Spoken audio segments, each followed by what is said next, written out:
What's good, YouTube? It's your boy, that guy Malachi, coming at you with another video. Today we're gonna be looking at Starship Frenzy, or a year in review. SpaceX's accomplishments of the year 2023. I stream daily,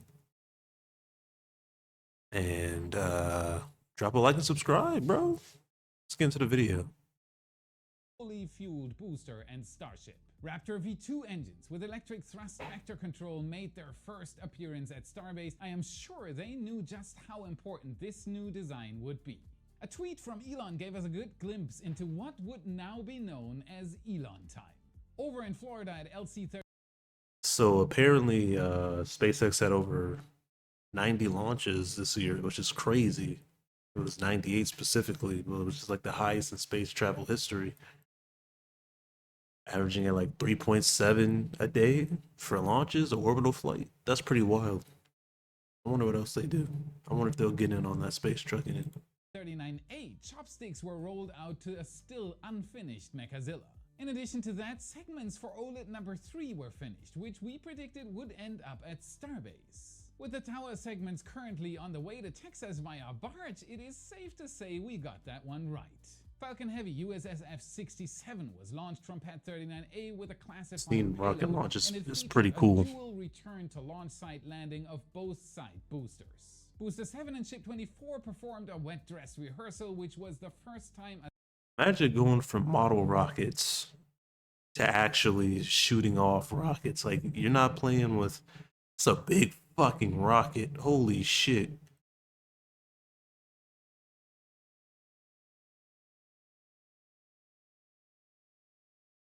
Jeez, that's a big rocket. I didn't even notice that other rocket down there.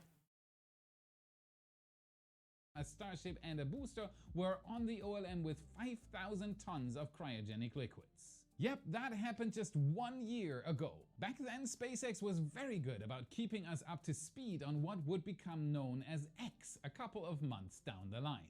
The wet dress went well, and Ship 24 was destacked and rolled back to the production site. On February 7th, SpaceX fired up Booster 7 for a 33-engine static fire. This was the first time they attempted to light all of the Raptor engines on a Starship booster simultaneously. 31 of the 33 were ignited at about 50% thrust. Even at that level, this static fire produced more thrust than the Saturn V. Ship 26 was rolled out to suborbital pad A to start its testing campaign, while Booster 7 Elon doing did it, some I'll more give it to cryo him. testing and a spin prime. Remember, this booster had the hydraulic thrust vector control system, and even during testing they were having problems with it. They needed to replace it with an HP. This is all very, how do I say, fascinating? Because of all the dumb shit that's going on in the world, Elon's still managing to run a literal space March was crazy. shipping Starbase was in crunch mode, and company, this because is that's what that SpaceX looked is like. going to Booster turn 7 into. was placed back on the OLM for more checks, and during a Morgan Stanley conference, Elon predicted a 50% chance of this rocket reaching orbit and an 80% chance of reaching orbit this year. So close. The Starship orbital launch mount was invaded by SpaceX workers doing day and night shifts to finish stage 0 before the launch attempt. Work was also picking up on the Deluge system, though none of us, SpaceX included, had any idea of what that would entail post-launch. SpaceX and NASA launched CRS-27 to the ISS with the support of an all-female crew on the Maritime Recovery Team. This was never before seen. That's nice. Of the That's cute. crews supporting a drone ship, which helps give you a sense of scale. Our That's first the clue drone of a ship? Starship IFT-2 launch date came through maritime warnings for the Gulf of Mexico and the waters off the coast of Hawaii. The windows were from April 6th through April 12th. A launch license from the FAA was still missing. Booster 7 underwent a propellant cryo test where it was loaded up with liquid methane and liquid oxygen for the first time. And then Starship 24 was stacked on top of Booster 7, awaiting a launch date. And boy did we wait. The excitement for the first orbital launch was at an absolute fever pitch. People from all over the world had descended upon the south of Texas to watch the largest rocket ever.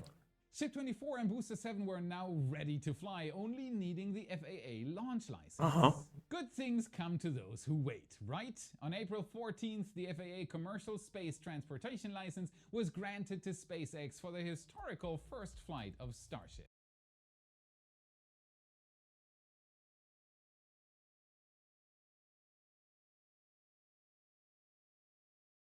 Is this real life? The Y team also made the trip to Starbase to experience the launch on site. The date for the launch attempt was set for April 17th, and 40 minutes before the launch, SpaceX went live on YouTube. We were then treated to some What'd they say on very YouTube? spectacular camera views as we felt the tension building towards ignition. Unfortunately, they called a scrub as they encountered a pressurization issue and used the opportunity as a wet dress rehearsal instead. The next launch opportunity was April 20th, 420 of course. As the sun rose, the countdown proceeded smoothly and the Y-cam was rolling.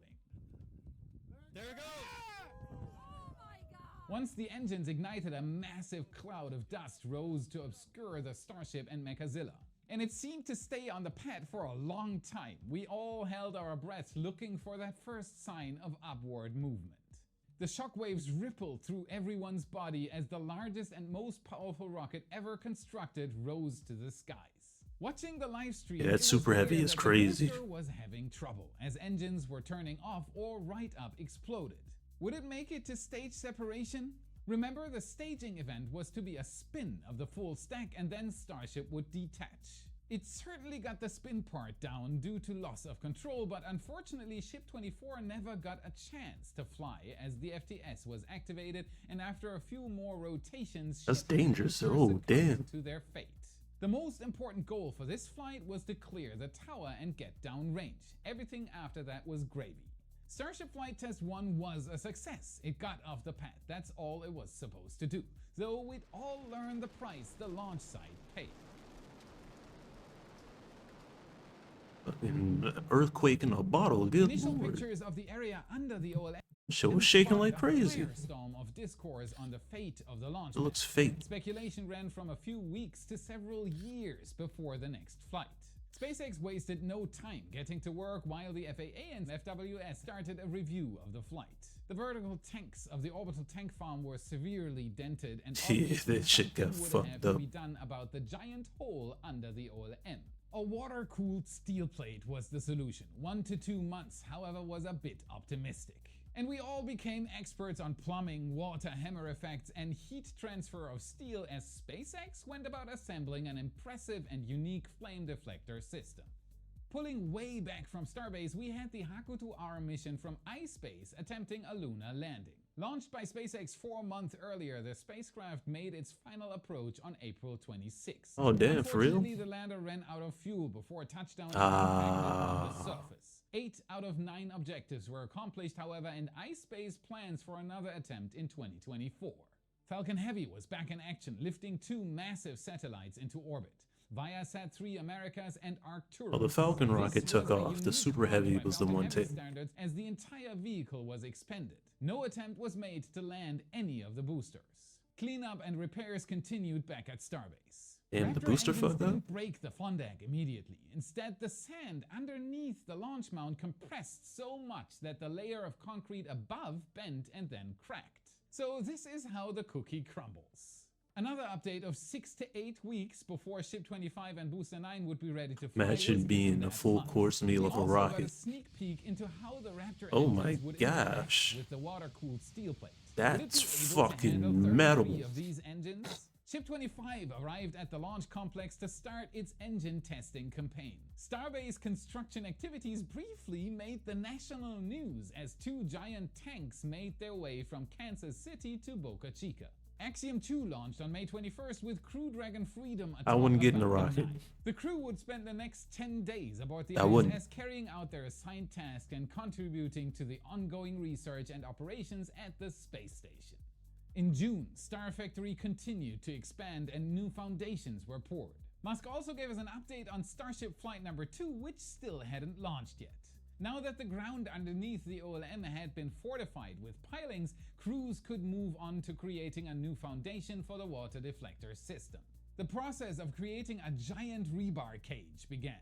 The water deflector tanks and pressurization system were also receiving a lot of attention. And Ship 25 underwent a cryo test on suborbital pad A.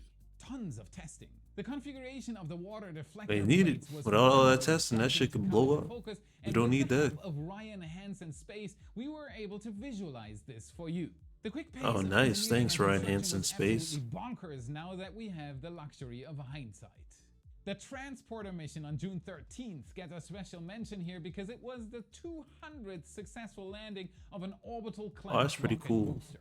SpaceX also thought it was significant and put together something to demonstrate what exponential growth looks like. At Starbase, another spin prime for Ship 25 happened. Finally, we got to see Ship 25 do a static fire, and we were also treated to a cinematic view from the SpaceX drone. You can first spot the firing of the 3 Raptor sea-level engines, followed by the 3 Raptor vacuums joining in, causing a noticeable transformation in the plume. We've made it to the That summer V-shaped solstice, flame. and you're still with us. Good job. What do you think? Was the first half of 2023 what you expected from the Hell spaceflight no. industry? Please leave your comments. Space trucking is going to be a very big thing, and SpaceX could be at the forefront of that, and Elon could make more money than anybody on the planet. That's going to be the end of the video for me. If you enjoyed it, drop a like, subscribe down below. I'll see you in the next one.